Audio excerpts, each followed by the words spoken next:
All right, let's get a move on then. There's another important set of numbers to track, and that's KPIT Tech. You've had better productivity, which has led to pretty healthy growth in the quarter gone by. Joining in right now is Kishor Patil. He's the CEO of KPIT Technologies here to discuss numbers. Thank you so much for taking time out.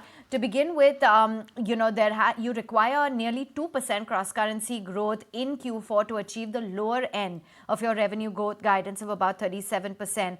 Post achieving 44% cross-currency that you have in the 9 months, are you being conservative with your guidance? So first thing is, I think we are one of the few companies who give guidance, and we revise it only once in a year when there is a substantial change. And we have already said that it will be 37% plus. So I think, we will. We are not giving a quarterly guidance. That's not something we do because I think we like to track things year on year, and that's what we do. So I think it is from that perspective, and obviously we have done well, and we are likely to exceed the numbers at the end of the year. That any sort of estimation as to what you would exceed the guidance by? So that we don't, as I said, we don't give a quarterly. I tried my luck. Okay. Going forward, what would be your outlook then in terms of your cross-currency revenue? Because that dipped a bit. The PV revenue in booking continues to look strong. What is the outlook in terms of efforts that you're making on the CV front for the ramp up? So I think we have a pretty good outlook for next. We always say that we believe the environment is very good. The overall market looks very good. We are in a very good position. Our clients continue to spend. During this quarter, we have added about 800 people, net addition in the quarter. It just shows the confidence and the preparation we are doing for the future growth. Kishor, what are the incremental revenue opportunities you think arising from your sodium-ion battery technology? I must say that, we do many things, right? And one of the main things for us is sustainability is at the core of KPIT. I mean, if you know our vision and display with the cleaner, smarter, safer world. And we continue to invest into sustainability and clean tech. Whether and when the revenues will realize what kind of models will come, that in due course we will factor it and we'll know that. What is more important is right now there is the over dependence on the current battery chemistry and also over dependence on certain countries which are, if I would say, less reliable, and too much concentration in the hands of countries. So it is very important for India, for the rest of the world to find new technologies. So we believe that what we have done is great. How it pans out in terms of revenues, and this will factor in the future areas, whether the people collect, whether it is a technology licensing deals or whether because of our understanding,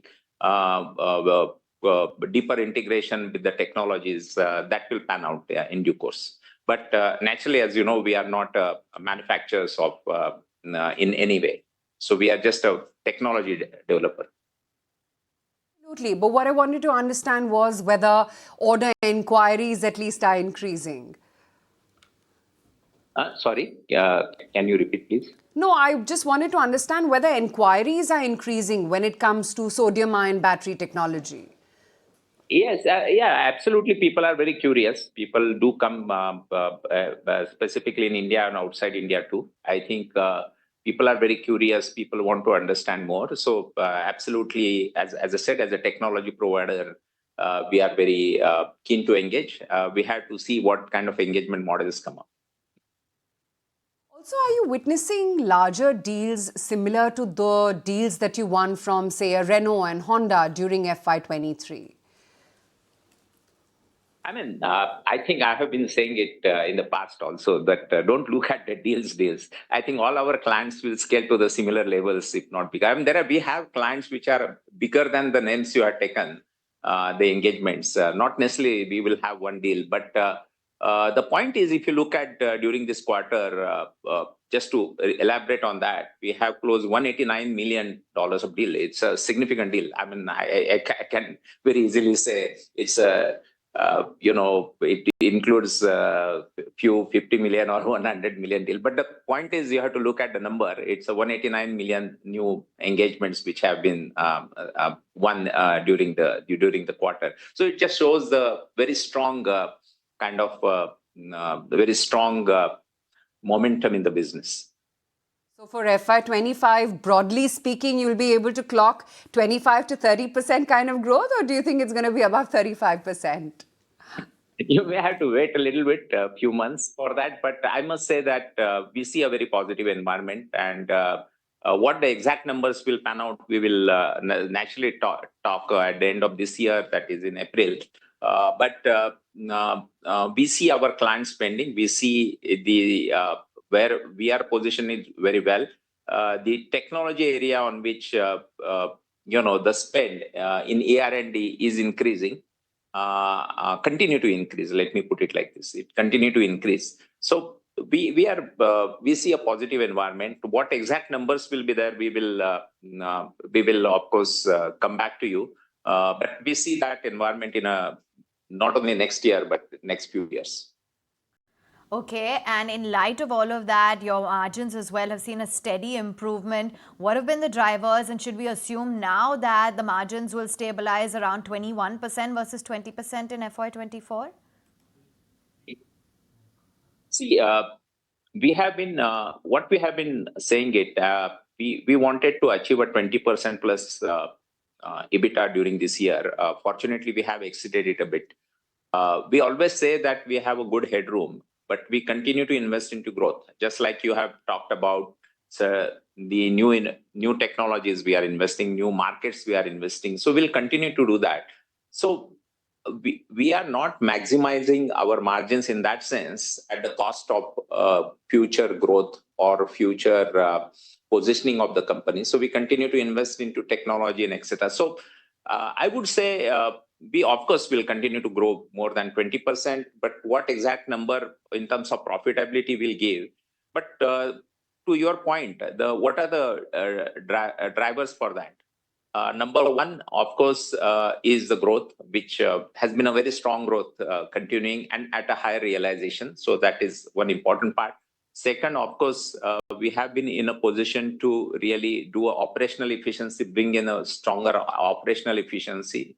And third, we still have a lot of margin to really do more work remotely from the other development center that is there. Last but not the least, I think on the people side, our attrition has been all-time low. It is absolutely